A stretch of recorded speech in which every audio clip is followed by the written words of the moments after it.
Ang katotohanan sa heart failure na pwedeng mangyari kay Kris ibinunyag.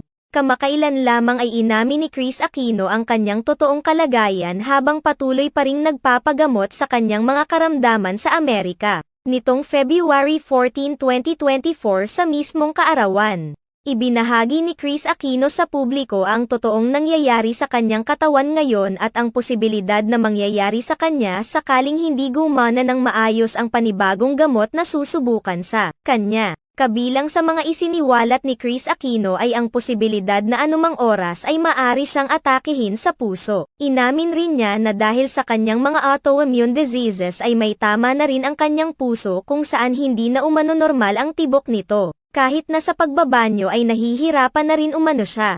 Bukod pa rito, maaaring anumang oras, kahit sa kanyang pagtulog ay bigla na lamang hihinto sa pagtibok ang kanyang puso. Samantala, may isang netizen naman na nagkomento na mayroong kaparehong sitwasyon kay Kris Aquino. Pinaalalahanan niya si Kris na huwag mag-alala at malungkot. Huwag rin sanang isipin ni Kris Aquino na ito na ang kanyang huling kaarawan. Same here, cardiomegaly due to myopathy, and I just had a congestive heart failure na akala ko katapusan ko na pero di pa. Bawal mag-alala at malungkot sa atin. Huwag mo muna isipin if last B-day what's over. Payo pa ng netizen na mas maiging ay spend ni Kris Aquino ang bawat araw ng kanyang buhay kasama ang kanyang pamilya. Nagbiro pa ito na baka mayroon pa silang purpose sa mundo kaya hindi pa sila sinusundo. Just spend each day with family God-centered.